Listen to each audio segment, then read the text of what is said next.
Bueno, voy a empezar leyendo Job 4 y no lo voy a leer entero, voy a leer una parte. Me saltaré un versículo, pero bueno. En principio voy a leer 4 del 1 al 9 y luego del 11 al 19. Dice así la palabra del Señor en Job 4. Entonces respondió Elifaz temanita y dijo: si probáremos a hablarte, te será molesto, pero ¿quién podrá detener las palabras? He aquí, tú enseñabas a muchos y fortalecías las manos débiles. Al que tropezaba enderezaban tus palabras, y esforzabas las rodillas que decaían. Mas ahora, que el mal ha venido sobre ti, te desalientas, y cuando ha llegado hasta ti, te turbas. ¿No es tu temor a Dios tu confianza? ¿No es tu esperanza la integridad de tus caminos? Recapacita ahora. ¿Qué inocente se ha perdido? ¿Y en dónde han sido destruidos los rectos? Como yo he visto, los que harán iniquidad y siembran injuria, la siegan. Perecen por el aliento de Dios, y por el soplo de su ira son consumidos. Saltamos al 11. El león viejo perece por falta de presa, y los hijos de la leona se dispersan. El asunto también me era a mí oculto, mas mi oído ha percibido algo de ello. En imaginaciones de visiones nocturnas, cuando el sueño cae sobre los hombres, me sobrevino un espanto y un temblor, que estremeció todos mis huesos. Y al pasar un espíritu por delante de mí, hizo que se erizara el pelo de mi cuerpo. Paróse delante de mis ojos un fantasma, cuyo rostro yo no conocí, y quedó. Oí que decía: ¿será el hombre más justo que Dios? ¿Será el varón más limpio que el que lo hizo? He aquí, en sus siervos no confía, y notó necedad en sus ángeles. Ahora sí.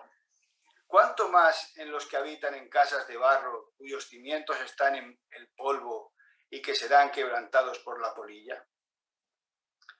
Pasamos al capítulo 5, desde el versículo 1, y dice así. Vamos a leer del 1 al 5. Ahora pues, da voces. ¿Habrá quien te responda?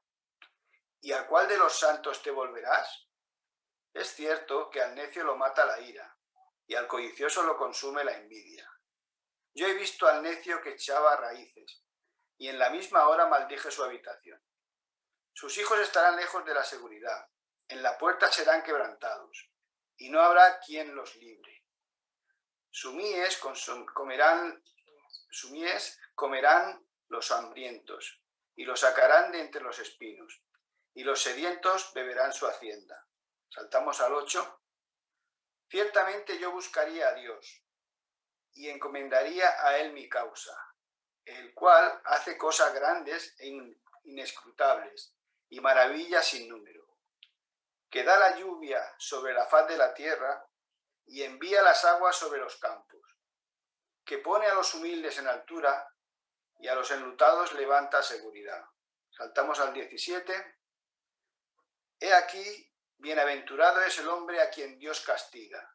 Por tanto, no menospreciéis la corrección del Todopoderoso, porque Él es quien hace la llaga, y Él la vendará. Él hiere, y sus manos curan. En 6 tribulaciones te librará, y en la 7ª no te tocará el mal. En el hambre te salvará de la muerte, y del poder de la espada en la guerra. Saltamos al 24. Sabrás que hay paz en tu tienda, visitarás tu morada y nada te faltará. Asimismo, echarás de ver que tu descendencia es mucha, y tu prole como la hierba de la tierra. Vendrás en la vejez a la sepultura, como la gavilla de trigo que se recoge a su tiempo.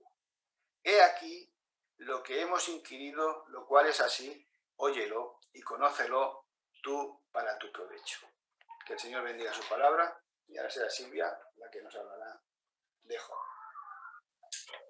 Pues sí, hola a todos, y difícil libro para compartir. La verdad es que, aparte, con las experiencias que nos pasan como familia, como iglesia, conocemos casos de aflicciones, cada día te das cuenta de que eres menos capaz, que la teoría la sabemos muy bien, pero todo esto que vemos aquí nos cuesta mucho ponerlo en práctica, o cuando de golpe y porrazo nos viene algo que no nos espera, ¿no? No nos esperamos. Como decía Marcelo la semana pasada, que de golpe y porrazo nos viene algo. El capítulo 3 de la semana anterior, yo he estado escuchándolo porque me ha interesado, ¿no?, de hilvanarlo con esto, porque lo que vamos a ver hoy es la respuesta, la primera vez que hablan los amigos de Job. ¿Os acordáis que eran 3 que vinieron a visitarle? Estuvieron como una semana de silencio con él, viendo su dolor, que era muy grande, pero ya en el capítulo 3 vimos que empezó a llorar, empezó a quejarse, no quería vivir, y eso provoca esta respuesta que está escrita en 2 capítulos, que es el primer. Normalmente hablaban primero los más ancianos, los más venerados, y Elifaz se supone que era el más mayor, el que había vivido una experiencia también sobrenatural que hemos leído, y vemos su respuesta, ¿no? Vemos eso que es en respuesta a lo que hizo Job la semana pasada. Vemos que estaba llorando, que es el llorando, gimiendo, gritando en general, delante de Dios, delante de sus amigos, rompió su silencio porque estaba en una profunda depresión. Una de las cosas más características de una depresión es la labilidad emocional, que lloras sin querer, estás hablando, se te caen las lágrimas, aunque hay gente que tiene una depresión de otra manera, pero en general es la cosa más característica, ¿no? El llanto, el llanto. Y vemos que este lamento era en primer lugar porque con tanto sufrimiento y tantas pérdidas, maldijo el día de su nacimiento, como diciendo, ¿yo para qué he nacido? Y lo que vino a decirnos un poco reflexionando, ¿no? Que nos fijásemos que Marcelo nos decía que él no maldice al Señor. Job no maldice en ningún momento, maldito seas, que era lo que pretendía el diablo, ¿no? Y era por lo que se estaba poniendo a prueba Job.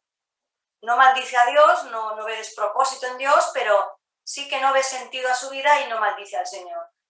Cuestiona a lo mejor un poco el plan de Dios con su vida, ¿no? Pero no llega a eso. Por tanto, no es que ella además no quiera no haber nacido, ve que es una inutilidad el esfuerzo de su madre al criarlo y la alegría que había fue vana, sino que además él ahora mismo no solo mira al pasado, sino que mira al presente. Ojalá estuviera muerto. Y es una frase que no es tan rara oírla, ¿eh? Yo, trabajando en un hospital, la verdad que hay personas que me lo dicen, ¿no? Pues yo, y a veces no son abuelos que están sufriendo tanto, simplemente que se ven muy solos, que su vida ya no tiene sentido y dicen, ¿yo para qué sigo vivo? Si yo ya podría estar muerto, ¿no? Y es un poquito, da pena, ¿no?, de ver que la vida de una persona llegue uno a plantearse eso, y a veces no tan mayores, gente joven, ¿no? Y sabemos, ¿no?, de gente más joven pues que intenta quitarse la vida y bueno, por razones, ¿no?, por depresión. Yo, con una de mis jefas, uno de sus hijos se suicidó, un chaval de 28 años, hace poco tiempo. Y bueno, la verdad es que es una cosa que te impacta, ¿no? Pero es eso, hay personas que están en una situación que su vida no tiene sentido y lo que quieren es estar muerto, y sobre todo lo que nos enseñaba Marcelo, ¿no?, de que el concepto que tenían de la muerte era como de se me acaban los males, estoy debajo de tierra durmiendo y no pasa nada malo. Nosotros los creyentes ya vimos, ¿no?, ya sabemos que tenemos otra esperanza, ¿no? Y la tercera cosa que hablabais era que el estado en que estaba Job era tan lamentable, pero lo que más lamentaba, se hizo hincapié, es que sí que lamentaba. ¿Cómo no vas a lamentar la pérdida de un hijo, no? Porque la semana pasada se murió un chaval como mi hijo de 21 años con un accidente de moto, y todavía lo estamos comentando, toda Vilanova lo sabe, la gente los conoce, los amigos de mi hijo lo conocían, y te pones en su lugar y piensas, qué horror, ¿no? Casi quiero morirme yo antes que eso. Pues fijaos que con lo duro que es que no solo uno, sino que perdió todos sus hijos, porque no es que un hijo que quede consuela a lo demás, pero es que Job lo perdió todo, perdió todos sus hijos, pero aún así lo que más lamenta es perder la comunión de Dios, porque él interpretaba que es que Dios se había alejado. Si le pasaba eso, entremos en ese pensamiento. Si me pasan estas cosas tan malas, que Dios se ha alejado. Si no, no puede ser que si Dios esté conmigo permita esto, ¿no? Y la conclusión que veíamos el otro día, que veíais, era eso, ¿no?, que la paciencia de Job era más perseverancia, el aguante. Él estaba allí aguantando, ¿no? Fijaos que la mayor preocupación que tenía Job era su familia, que sus hijos no ofendieran a Dios. Él era muy rico, pero sus riquezas no eran lo principal para él, era el que todos honrasen al Señor. Y yo creo que es nuestra preocupación como cristianos, ¿verdad? Que nuestra vida sea Dios una honra, que en nuestro vecindario no seamos mal ejemplo, que en el instituto, cuando los profesores hablan mal de tus hijos, te saben muy mal, porque sabemos que tenemos que dar buen testimonio. Son las cosas que nos preocupan de verdad los padres, ¿verdad? Y que les vaya bien a nuestros hijos, que de verdad estén andando en el camino del Señor. Son cosas que le preocupaban a Job. Y ahora él está ahí, que ha perdido todo eso.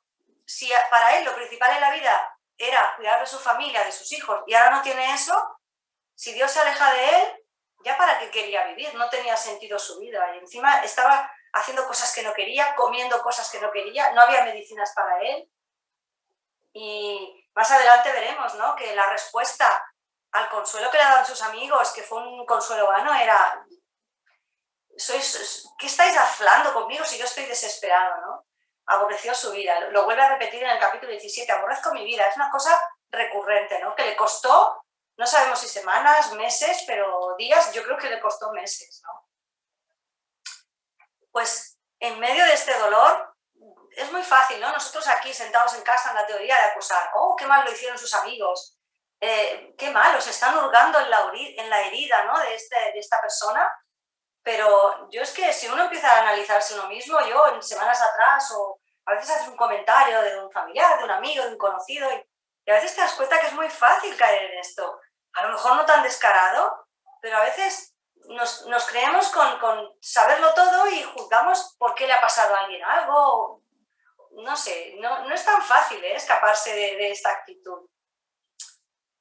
Y bueno, pues este discurso en realidad es una reprimenda, es una reprimenda. Al principio, fijaos que sigue el estilo así poético, es un libro de sabiduría, pero ¿cuál es la propuesta que hace aquí el primer sabio, el más importante? Pues lo primero que hace, yo lo he resumido como: oye, Job, ¿por qué no haces con los demás lo que tú le pedías a los demás? Ahora te toca a ti sufrir. ¿Por qué tú no ahora haces las cosas que tienes que hacer? ¿Tú no castigabas a los demás cuando se portaban mal? Pues ahora el Señor te castiga a ti, seguramente porque has hecho algo malo. Oye, pues practica un poco lo que enseñas, ya te toca, ¿ves? Ahora tienes la oportunidad de poner en práctica lo que has aprendido. Imaginaos que os está pasando algo muy gordo y viene alguien y te quiere consolar y te dice eso lo primero: ¡hombre, qué bien! Ya tienes la oportunidad de poner en práctica tu paciencia y tu fe delante del Señor. Ostras, es que como dice el proverbio, el que le canta a un corazón afligido es como echar un jarro de agua fría, ¿no?, aunque tengas razón. Y bueno, no hace mucho estábamos estudiando las epístolas de Santiago, que decía: hermanos, no os sorprendáis cuando os vengan pruebas, al revés, gozaos mucho. Bueno, eso no está hecho directamente cuando le está pasando a una persona una cosa concretamente en su casa y en su cara. Era una epístola que estaba escrita para molestar, para que vayamos asimilando esos conceptos y cuando estemos ahí los pongamos en práctica, pero no podemos ir con esta respuesta como fue esta persona, ¿no? Porque dice: al que tropezaba, tus palabras le enderezaban. Tú esforzabas las rodillas de los que decaían y ahora el mal ha venido sobre ti y tú te desalientas. ¡Ay, qué bonito suena! ¿Qué verdad dice? Sí, pero qué daño está haciendo, ¿no, verdad? Y en segundo lugar, otra cosa que le está diciendo, que hemos leído en estos dos capítulos, es un mismo discurso, ¿eh? Está dividido en dos capítulos. Le viene a decir, si os habéis fijado, de diferentes maneras. Al principio le entra muy suave, con mucha educación y con mucho cuidado, pero luego al final es que va a saco. Y cuando vayamos avanzando en el libro veremos que no solo él, sino los demás, parece que cuando uno está en grupo aún se anima más y todos contra él, ¿no? Job, lo que le viene a decir es que Job es culpable de algún pecado grave. Porque no puede ser, ya hemos sabido, ¿no?, que la mentalidad de aquel entonces era que si te venían desgracias es que pecabas, era un castigo de Dios. Pues ¿qué tenía que hacer él? ¿Qué mejor consejo te puede dar un amigo que si te pasa una desgracia, porque seguro que has pecado, es que confiesa tu pecado, arrepiéntete y el Señor te sanará? Y es lo que le viene a decir, ¿no? Pero si Dios es el mejor médico, pero si Dios te está aplicando la medicina, ¿por qué no le das gracias y por qué no le confiesas tu pecado y tal? Eso es en realidad el primer punto de hoy, ¿no? ¿Cómo le estaban entrando a esta persona que sufría tanto? En segundo lugar, fijaos que no dice tantas mentiras, ¿no? ¿Qué hay de verdad en esta acusación? Pues bueno, no vamos a hacer un examen exhaustivo, ¿no? Porque dice muchas verdades, yo las digo por encima.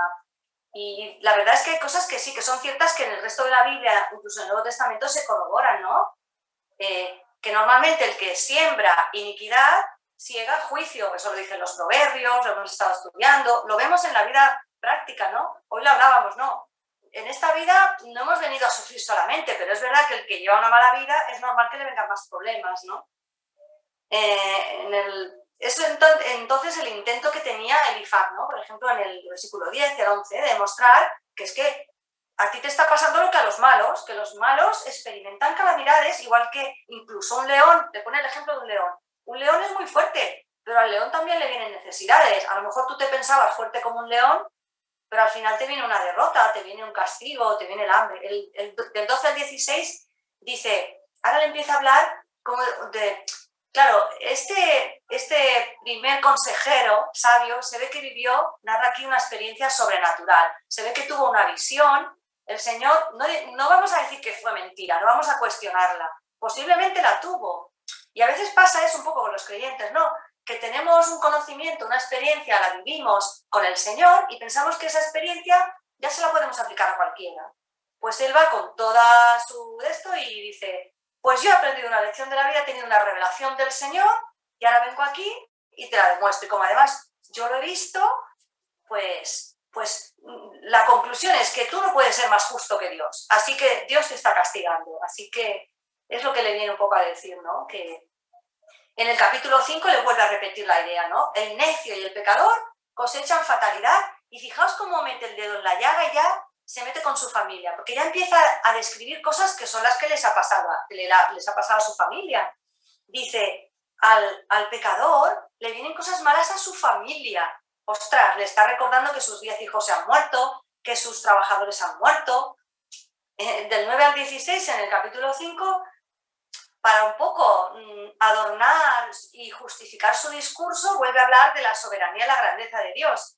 Y en este apartado estamos viendo que sí, es verdad, ¿no? Que Dios es grande, es soberano, pero esto no puede ser un argumento para justificar que tú acuses a él, ¿no? A Job de un pecado que no había hecho, como Dios mismo luego lo decía, ¿no? Del 18 al 27 es un lenguaje también que dice que, oye, arrepiéntete, que el Señor te va a bendecir, estás tardando, confiesa, es un poco lo que nos contaban antiguamente. En el hospital a veces mis compañeras conversan con las abuelas y les dicen, oye, ¿y a ti el cura que te preguntaba? Y las abuelas dicen, déjame, no me hagas recordar. Y algunas niñas iban todas inocentes, sin conciencia de pecado, y tenías que confesarte sí o sí delante del cura. Eso nos lo han contado muchas veces, ¿no? Las que han estado en la Iglesia Católica. Y tenías que hasta inventarte pecados porque si no decían que era imposible, que no habías pecado. Y un poco aquí está, Elifaz un poco está diciéndole eso, oye, Job, de verdad, que Dios te va a bendecir, que te arrepientas, que reconoce que has pecado, y machaca, ¿no? Machaca. Y bueno, ese es el lenguaje, ¿no? El lenguaje un poco utiliza el Levítico, ¿no? Bueno, el Levítico no lo puedo usar todavía, pero es el lenguaje que se vuelve un poco a la enseñanza que viene en Levítico, ¿no? De que el que se arrepiente Dios le bendice. Claro, ellos no conocían todavía el Levítico, pero un poco es esa idea, ¿no? En tercer lugar, ¿qué es lo que no es verdad? Porque vemos que a veces las verdades las puedes tergiversar. ¿Qué es lo que es aquí mentira? Pues vemos que Elifaz, aunque era muy sabio, era mayor, estaba haciendo uso de lo que ya hemos dicho antes, una lógica simplista, aplastante, de que al que le pasan las cosas malas es porque es malo, ¿no? Y ya vemos que eso no pasa, porque incluso en el Antiguo Testamento vemos que a David le pasaban cosas que él no había sembrado, ¿no? Por ejemplo, claro, ellos no tenían toda la historia del Antiguo Testamento, no conocían, ¿no? Es una falsa, además, fijaos, ya no le está diciendo, luego ya refina un poquito, porque si vamos al versículo 17 dice algo así como que, bueno, si no has pecado, en realidad es que no habrás sido muy justo, o a veces, como nos decía, ¿no? A veces los pecados no solo son por hacer cosas, sino por omisión. Has evitado ayudar a una viuda, has evitado ayudar a un huérfano, no has sido lo suficientemente justo, seguramente de alguna manera has pecado. ¿Veis que estaba retorciendo ya, ¿no? De alguna manera, ¿no? Y bueno, el pobre Job ya diría, bueno, a ver, voy a pensar, a ver qué he hecho mal, qué he dejado de hacer, ¿no? Y él lo sabía, ¿no? Que no sé. Y ya desesperado, no desesperado, pero claro, el discurso aún lo va recargando de argumentos. Fijaos que el capítulo 5 es una continuación del anterior, pero le dice, ¿a cuál de los santos te vas a volver? Un poco le está diciendo, ¿quién va a venir a justificarte a ti? ¿Tú vas a buscar cómplices? ¿Tú te vas a buscar a alguien más puro que tú para que venga y te dé la razón? ¿Tú piensas que vas a encontrar a alguien que abogue por ti? Si tú no vas a encontrar ningún abogado, ¿quién te va a ti a justificar? Si con lo mal que te ha ido es imposible. Entonces, fijaos qué daño, ¿no? Porque le estaba diciendo que él no tenía ningún abogado, no iba a tener ningún redentor. Estaba chafando en realidad los planes que más adelante íbamos a aprender y aprendemos, ¿no? En el plan de Dios, que incluso a la persona más mala, si se arrepiente, Dios vino a perdonar los pecados y a redimirnos, ¿no? Y Dios puede abogar por un pecado que se arrepiente, ¿no? Pero bueno, no, el discurso todo el rato es eso. Reconoce tu pecado, Dios no es injusto, así que Dios castiga y bueno, le viene un poco a decir eso. En el 7 le pone una imagen muy metafórica. Fijaos, como las chispas se levantan cuando el aire las está empujando, así el hombre nace para la aflicción. Y es un poco lo que yo a veces, es una frase que a veces nos inculca el diablo en nuestra misma cultura, y es nuestra cultura de la expiación. En este mundo hemos venido a sufrir, y cuanto más sufres, mejor entras en el cielo, porque como parece como que expiamos nuestros pecados cuanto más sufrimos. Y eso es una enseñanza ¿cómo se dice? Diabólica, porque el sentido del ser humano, por muy pecado que sea, no es venir a sufrir. Eso nos lo enseñó Santiago, que hermanos, tened por sumo gozo cuando pasáis diversas pruebas, pero ¿por qué? Porque hay una razón y aprendemos, pero no por el hecho en sí de sufrir. No hay ninguna razón de flagelarnos, ¿no? No existe esa enseñanza en la Biblia. Y ya, para rematarlo, dice, del 19 al 27, en el capítulo 5, le viene a decir como que si tú estás en paz con Dios, si tú admites que mereces la corrección, al final Dios te va a librar de la adversidad. Ya verás como Dios. Entonces esto como que le está empujando, que es un poco lo que hacían cuando la Inquisición, a los creyentes, a los que llamaban herejes, que eran los protestantes, por ejemplo, se les torturaba para que al final ellos reconocieran que sí, que estaban en el error. Forzaban la blasfemia, forzaban incluso a que confesasen pecados que no habían hecho y les decían, bueno, tú, aunque no lo hayas hecho, tú di que te arrepientes, porque así tendrás una pena menor. Bueno, un poco a veces pasa eso también, ¿no? En los juicios, ¿no? Porque todo el libro de Job es un poco el lenguaje de judicial y tal. Y aquí este mal consejero le está diciendo, bueno, si tú no recuerdas que he pecado y no eres capaz de decirlo, por lo menos admite que has pecado, invéntate casi uno y ya verás cómo al final Dios te bendice. Es un poco regalarle la bendición de Dios a raíz de una falsa confesión. Eso no está bien, ¿no? Entonces, ¿cómo está distorsionando la verdad, ¿no? Aquí es el cuarto punto. Esto es una distorsión de la verdad, porque Dios no bendice si tú confiesas un pecado que no has cometido. Eso es una distorsión, ¿no? Eso es una falsedad. En el versículo 17 vuelve a decirle esto, ¿no? Que como Dios es superior, Él escucha nuestras quejas, todo lo oye, no sé, que tenía que hacer sacrificios. Él había tenido una revelación y al final, pues, si Dios había hablado con él tenía que hacerle caso. Él era digno de confianza, ¿no? Ciertamente yo buscaría, fijaos, en primer lugar otra falsedad que ya la hemos mencionado, ¿no? Que no merecía que nadie le defendiera. Después le dice en el versículo 8 del capítulo 5, ciertamente, fijaos, al final parece que le da un consejo de, ¿sabes qué? Yo en tu lugar haría esto y lo otro. Dice, ciertamente yo buscaría a Dios, encomendaría a Él mi causa. Por un lado le está diciendo, bueno, pues más vale que confieses a Dios tu pecado, pero yo creo que, no sé, nadie te va a perdonar. Pero luego al final le dice, bueno, sí, acude al Señor, encomiéndale tu causa y a ver si al final te va, no sé, esto es un poco es el emplear el bien, pero para conseguir algo malo, porque no sé, es una cosa sin sentido. Además, el versículo 15 le está acusando también falsamente de la muerte violenta de su familia, un poco que lo hace cómplice. Hemos dicho que al final de estos versículos, en el capítulo 5, le saca a relucir que Dios le va a bendecir si confiesa con una gran familia, con protección, con que no vendrán espadas, con que no pasara hambre, en realidad era todo lo que le había pasado. Y le está prometiendo que Dios le va a dar otra vez o va a evitar lo que le ha pasado si él reconoce un pecado. Yo creo que está prometiéndole una cosa que es mentira, ¿no? Porque él no. Le está diciendo, Dios te va a curar, te va a sanar. ¿Me va a curar de qué? ¿Me va a sanar de qué? ¿No?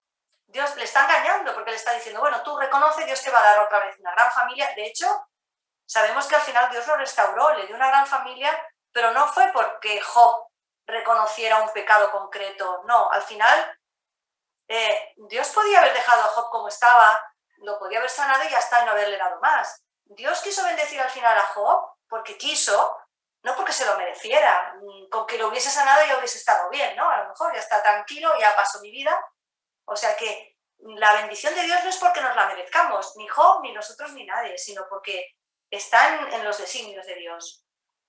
Si queréis, bueno, no sé si alguien tendrá ganas, pero si quisiéramos ver un poco más el hilo mental de este primer consejero, mal consejero, en los capítulos 15 y 22 de Job también vuelve a hablar Elifaz y vuelve un poco a repetir estos argumentos, ¿no? En el capítulo 15 le viene a decir otra vez a Job que si él se consideraba un sabio, como él reconocía, pues no estaba correspondiendo con su sabiduría. También vuelve a repetirle en este capítulo 15 que está escondiendo su pecado de Dios y otra vez le repite pues que solamente los impíos son atormentados. En el capítulo 22, Elifaz volvió a repetirle que, bueno, sí, es una verdad, ¿no? Que el Dios omnipotente es lo único que te basta, pero tu maldad es muy grande, porque si tu dolor es tan grande es porque tu maldad es muy grande. Ya hasta se inventa los pecados, le dice, tú has robado al pobre, a la viuda, al huérfano, siendo rico. Cuando el mismo Job, ¿os acordáis cuando al principio hablábamos de Job, que él cuando defendía su integridad y la gente no podía negarlo, él había defendido a la viuda, al huérfano, al pobre? No era la realidad. ¿Qué pasa? Ellos no conocían la vida de Job, eran sus amigos, pero o se lo estaban inventando o no conocían lo que había hecho. Bueno, lamentable, ¿no? Vemos que no solamente se lo dijo mal una vez, sino que estuvieron con él, estos discursos son un poco farragosos, ¿no? Por eso no los vamos a leer todos y venimos un poco a resumir lo que decía cada comentarista, ¿no? Cada amigo de Job, ¿no? Y vemos que en general Elifaz está utilizando la sabiduría y el conocimiento y la experiencia, que era lo que él tenía, eso era la fuente de sabiduría y era la manera de acercarse a Dios. Y por eso él estaba tan confiado y orgulloso. Vemos que uno de los pecados principales de estos tres amigos es ese orgullo en creerse más que Job y con el orgullo, y se creen con la prepotencia y la autoridad de aconsejar a una persona que sufre, ¿no? Porque él dice, yo personalmente he observado esto y lo otro. Ya veremos que los otros amigos, Bildad se basó en otras cosas, más en la sabiduría del pasado, en los proverbios antiguos, y Zofar se basa más en los sabios, en otras personas más que nosotros, pero al final el Señor le dio la razón en el sentido, tampoco Job, porque Job tampoco conocía todo de Dios, pero el temor de Dios es de verdad la fuente de sabiduría, ¿no? Conclusión, ¿sirvió para algo las palabras de los amigos para Job? Pues él mismo dijo que no, porque si miramos el siguiente capítulo en respuesta a este primer discurso, ya vemos que dice Job, ojalá pusiesen mi pesar, mi dolor, mi tormento en una balanza, porque pesaría más que toda la arena del mar. Es una imagen muy visual, pero si alguien puede decir cuánto pesa toda la arena del mar, fijaos cómo pesaba para él su dolor, ¿no? Y fijaos que dice el versículo 8 en el capítulo siguiente, ¿quién diera que Dios me otorgara lo que yo estoy pidiéndole? Que el Señor me destruyera. O sea que él no consiguieron que Job dejara de desear la muerte, porque él sigue deseando la muerte. Y al final decía, cualquier persona que sufre es consolada. Dice, en cambio yo, me vienen mis hermanos y estoy siendo traicionado, es lo que decía. O sea que es lo que venimos a decir, lo que se ha dicho, ¿no? Que el peor tormento de Job fue sus propios amigos, que en vez de consolarle, le causaron más dolor, ¿no? Job estaba solicitando un árbitro, un intercesor, alguien, un redentor. Lo veremos en los próximos capítulos, ¿no? Y en el capítulo 7 dice, aunque yo haya pecado, ¿qué mal puedo hacerte? Habla con Dios. ¿Por qué? ¿Por qué no borras mi rebelión y perdonas mi maldad? O sea que no es verdad que Job no quisiera arrepentirse, lo que pasa que es que él mismo no sabía, ¿no? Y además es que, como nos decía Marcelo el otro día, es que no tenemos todas las respuestas. Nosotros a veces queremos ayudar a una persona, pero no tenemos todas las respuestas. Entonces lo mejor que podemos hacer a veces es callarnos y esperar, ¿no? Hay estudios que comparan a lo que Job buscaba, cómo Jesús al final es la satisfacción completa a todas estas dudas, ¿no? Es en el Nuevo Testamento donde nos explica que hay un redentor, que hay vida después de la muerte, que hay un intercesor en los cielos, que existe una salvación, una redención, pero la duda existencial nunca sabremos todo de Dios, aunque tengamos todo el Nuevo Testamento. Así que yo me quedo aquí de que es verdad que la teoría la sabemos todos, pero quizás estaríamos muy bien callados, quietos, y cuando alguien sufre, no ir con nuestra experiencia, con nuestra sabiduría, con nuestra prepotencia, y quizás primero escuchar cómo alguien llora, estar a su lado, y ya vendrán después los discursos y ya vendrá. Así que bueno, solo he planteado 2 preguntas porque pienso que un poco es todo el rato lo mismo y podemos ahondar en ello. Muchas gracias. Yo creo que la primera, bueno, estabas tú hablando un poco de la primera pregunta, ya el hecho de, ¿qué nos dice la primera pregunta que nos planteaba Silvia para reflexionar en el grupo? Dice así, ¿cómo responder ante conocidos que no entienden nuestra fe y perseverancia en medio de las adversidades? Viendo un poco el paralelismo, ¿no?, de cómo actuaba Elifaz, ¿no? Dice, ¿qué tendríamos que decir o qué tendríamos que enseñarles a otros que a través de nuestras adversidades nuestra fe sigue fuerte? ¿Cómo le podemos responder a eso? Que ellos piensan que, pues más, muchos pensarán lo que piensa Elifaz, ¿no?, que si nos pasan las cosas es porque algo habremos hecho. Es un poco ponernos en el otro lado, porque ya hemos dicho lo que no hay que hacer, ¿no? Cuando alguien está sufriendo. Pero yo quiero que comentéis o que recordemos qué es lo que la gente nos dice cuando nosotros estamos sufriendo y nos ven resistir, ¿no?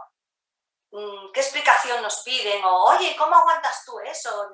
No sé si os ha pasado alguna vez que estáis pasando por algo, ¿cómo tú le explicas a la gente que tú aguantas ahí en la aflicción? ¿Qué razones les damos? No sé si la pregunta se entiende. Sí, ¿no? ¿Qué es lo que nos da soporte? ¿Qué es lo que nos da aguante? ¿Qué le dices a la gente de cómo aguantas tú una aflicción? ¿Qué argumentos tenemos nosotros para mostrarles a la gente que soportamos o aguantamos todas las adversidades de una manera o de otra? ¿Qué pensáis? No, yo creo que todo lo tenemos bastante claro, unos con unas palabras o con otras.